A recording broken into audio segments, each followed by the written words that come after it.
सब देखने और सुनने वालों को मोहब्बत भरा सलाम। नाज़रीन, पहले ये मौलाना साहब की बात सुनते हैं जी।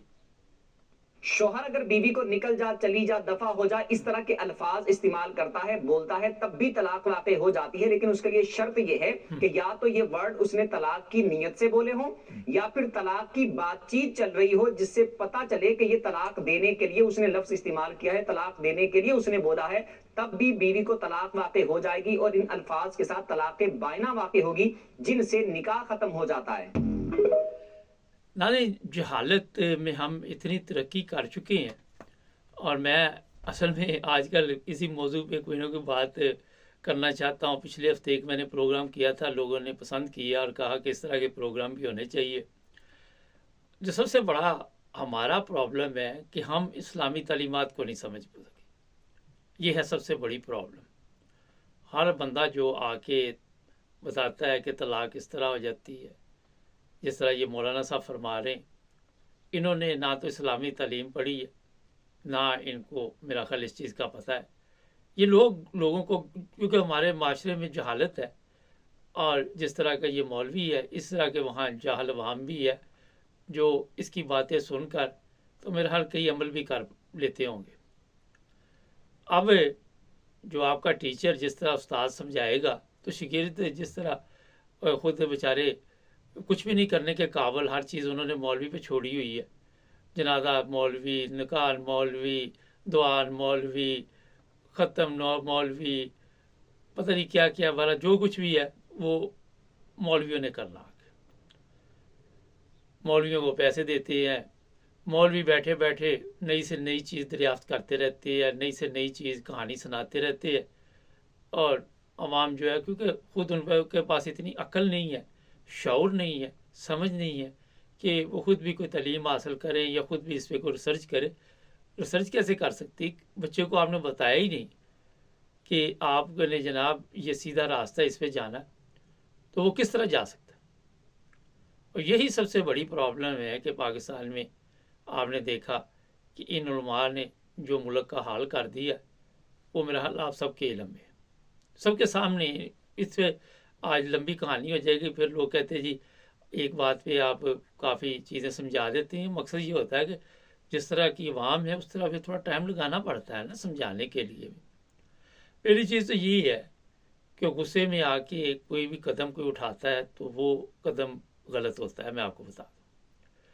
और ये जिस तरह बता रहा है कि इस तरह कहने से ख़तून को अगर आपने कह दिया तो तलाक हो जाएगी और निकाह ख़त्म हो जाएगा, ये बिल्कुल गलत है। और इसमें थोड़ा सा मैं आपको बता दूं, हर चीज़ में सबसे पहले मौका दिया जाता है एक दूसरे को समझने के लिए। लोग जो कहते हैं जी 3 तलाक़ें, उसकी भी आज तक किसी को मेरे हिसाब से तो समझ नहीं आई, मगर वक्फा होता है। यहाँ अगर यूरोप में आप देखें तो ये जो यहाँ की अदालतें हैं वो भी टाइम देते हैं कि एक दूसरे को मौका देते हैं कि आपका दिमाग ठंडा हो जाए तो आप दोबारा रास्ते पे आ जाएं और एक दूसरे के साथ ज़िंदगी गुजारें। कई केस यहाँ अदालतों में पड़े हुए हैं, साल, 6 माह, 2 साल, कई टाइम लग जाता है। फिर वो देखते ये अलहदा रहे इतनी देर तक। यही मैं आपको बताना चाह, अब ये इधर न ले जाइएगा। वैसे जो इस्लामी तालीम भी यही है कि 3 दफ़ा का मतलब ये नहीं कि आप उधर ही गुस्से में खड़े खड़े ये अल्फाज बोल दें और काम हो गया। पहले तो ये मैं बताऊं कि हर चीज़ में वक़्त होता है, एक वक्फा होता है, पहले में, दूसरे में, तीसरे में, 3 दफ़ा तलाक देने में। इसमें होता ये है कि रिश्तेदार होते हैं, बूढ़े बुज़ुर्ग होते हैं, वो एक दूसरे को समझाते हैं। कहीं पे कोई मजहबी रहनुमा ऐसे होते हैं, कहीं पे ऐसा सिस्टम बना होता है कि वहाँ पे मौजूद लोग बैठे होते हैं, वो एक दूसरे को समझाते हैं कि ये रास्ता ठीक नहीं है।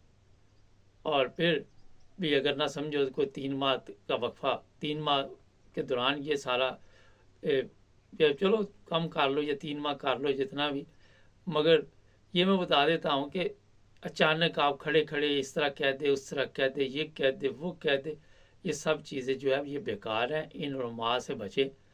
ये आपको, इनको पता चल चुका है कि बेड़ा गर्क हम कर चुके हैं इन लोगों का।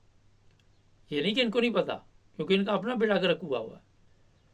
तो ये आपको مزید ایسی دلدل میں پھنسا دیتے ہیں کہ آپ وہاں سے باہر نہیں آ سکتے. پھر آپ ان سے فتوے لینے آئیں گے، پھر ان کی جیب گرم کریں گے، پھر ان کو حلوے شلوے کی آفر کریں گے، پھر یہ فتویٰ چینج کر دیں گے. پہلے یہ فتویٰ اس طرح کا ہوگا، پھر دوسری طرح اس طرح کا. کئی گھروں میں اس طرح کی ان کو اطلاع مل جاتی ہے، پھر اس طرح کا یہ پروگرام کر دیتے ہیں تاکہ لوگ آ کے ہمارے ساتھ پھر وہ بات چیت کرے، کوئی تحفہ لے آئے، کوئی پیسے دیجیے. یہ سب انہوں نے دکان کھولی ہوئی ہے نا. جس طرح آپ بھی کوئی دکان کھول لیں تو آپ تو اس چکر میں ہوتے ہیں کہ گاہک آئے، تو اسی طرح یہ بھی اسی چکر میں ہوتے ہیں کہ یا کوئی گاہک آئے.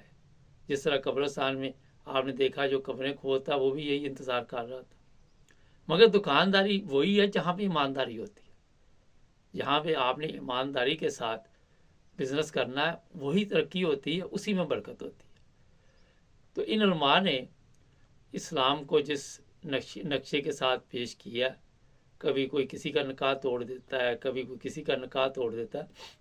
اتنا آسان نہیں ہے. ہر چیز دیکھی جاتی ہے.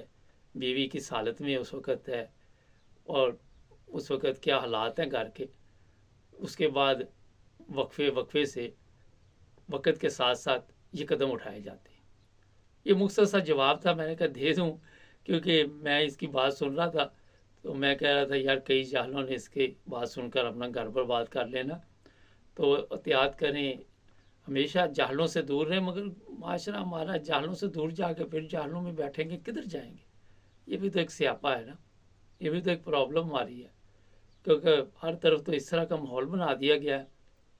علماء، سیاستدان، جو بھی لوگ ہیں، انہوں نے نہ اپنی ان کی تربیت ہے، نہ انہوں نے کسی کی تربیت کی طرف دیکھا، نہ عوام نے خود اپنی تربیت کی طرف دیکھا. آپ مکے بھی جاتے ہیں، سب سے زیادہ حاجی وہاں پہ جاتے ہیں. آپ نے دیکھا وہاں پہ کتنے حاجی کے ہمارے پکڑے بھی گئے ہیں بڑی تعداد میں. وہ میں نے آپ کو بتایا تھا. وہ اس لیے پکڑے گئے کہ ان کے پاس پرمٹ ہی نہیں، وہ جعلی طریقے کے ساتھ ویزے پہ گئے ہوئے تھے، ادھر ہی چھپ کے بیٹھ گئے. تو ایمانداری کی جو بات ابھی میں نے کی ہے وہ یہی ہے. اب آپ جس طرح یہ کہہ رہا ہے آپ کے ذہن میں آ گیا ہو، آپ کی نیت ہو، آپ کا یہ ہو، آپ کا وہ ہو، یہ سب بیکار باتیں ہیں. آپ کامرس میں لکھیں، جو سمجھدار لوگ ہیں آپ کو بھی سمجھ آ جائے گی کہ غصے میں، اسی لیے تو کہا غصہ حرام ہے، اسی لیے تو کہا ہے نا. اصل میں جو سب سے بڑی پرابلم ہے کہ کسی کا کوئی والی وارث ہی نہیں. جہاں کوئی والی وارث ہے وہاں پہ سسٹم مختلف ہے، اور جہاں پہ کسی کا کوئی والی وارث نہیں وہ پھر پتہ ہی ہے کوئی پوچھنے والا نہیں، جس طرح مرضی نکل جو، جدھر مرضی گھما پر آ کے بتا دیں بات. تو اسی لیے کہتے ہیں کہ کوئی والی وارث ہونا چاہیے جو آپ کی تربیت کرتا رہے، جو سمجھدار ہے. جو میں کہنا چاہ رہا تھا وہ بھی کہہ گیا ہوں، جو نہیں کہنا چاہتا وہ بھی آپ کو سمجھ آ گئی ہوگی. ہمارے چینل کو سبسکرائب کر لیں.